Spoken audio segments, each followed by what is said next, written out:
Veneto è un modello in Italia per quello che riguarda la capacità di sviluppare delle politiche tese a finanziare tutte quelle che sono le capacità legate all'alternanza scuola e lavoro. Andiamo a scoprire il perché.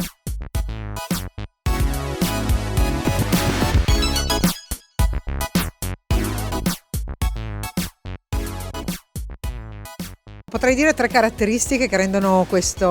l'alternanza scuola-lavoro in Veneto qualcosa di veramente innovativo e può essere un modello. La prima è che noi abbiamo sottoscritto un protocollo con tutte le parti sociali, cioè tutto il sindacato senza esclusione, tutti i datori di lavoro, il terzo settore, il mondo della cultura, anche quello pubblico,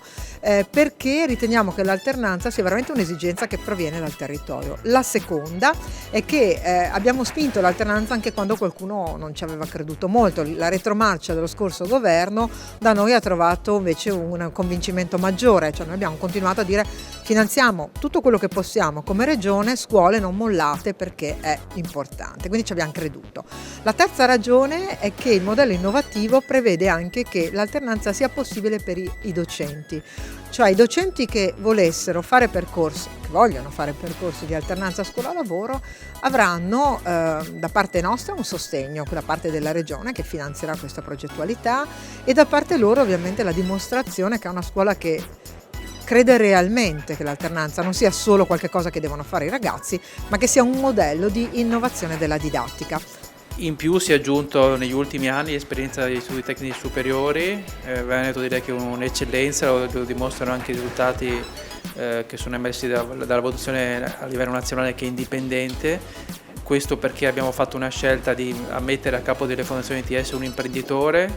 quindi il collegamento è ovviamente proprio alla base, con percorsi molto specializzati, con dei giovani che escono e che sono occupati prima ancora di terminare il biennio. Abbiamo tassi di occupazione che sono superiori al 90%, ma oltre alla percentuale di occupazione che è importante, ma sempre un dato quantitativo, quello che poi conta in maniera tanto importante è il fatto di avere un livello qualitativo molto alto. Escono dei giovani specializzati, hanno studiato qualcosa che poi è quello che serve a loro e all'azienda, quindi l'inserimento proficuo sia per loro come soddisfazione personale, sia per l'azienda che hanno dei giovani che sono inseriti ad altissima specializzazione. E il Veneto eccelle, io da quando guido questo assessorato e ormai sono diversi anni, quindi abbiamo visto anche tanti cambiamenti, cambiamento della società, cambiamento della politica perché un ministro dietro l'altro, però noi abbiamo voluto tenere il punto e il punto prevede una scuola molto inserita nel territorio e dovrà essere sempre di più. Quando il Veneto parla di autonomia nell'ambito dell'istruzione vuole rendere più efficiente questo sistema, a partire dall'organizzazione della scuola, del reclutamento dei docenti e dalla messa in ruolo, perché una scuola zoppicante che ad ottobre non ha ancora gli insegnanti è una scuola che è un fallimento. Da molti anni la Regione finanzia e sviluppa interventi di alternanza scuola-lavoro, quindi di un collegamento molto stretto tra quello che si fa nelle imprese e quello che si fa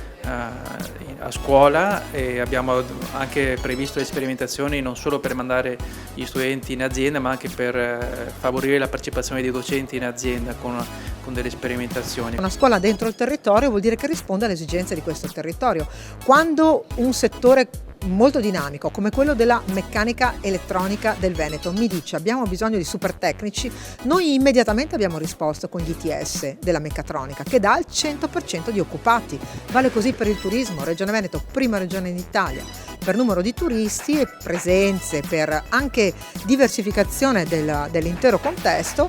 E loro ci hanno chiesto super tecnici nel turismo e noi abbiamo costruito un ITS, anzi 3, che rispondono a queste esigenze. Ecco, mettere in stretto collegamento il mondo del lavoro, delle esigenze economiche con il mondo della formazione è un risultato vincente molto veneto.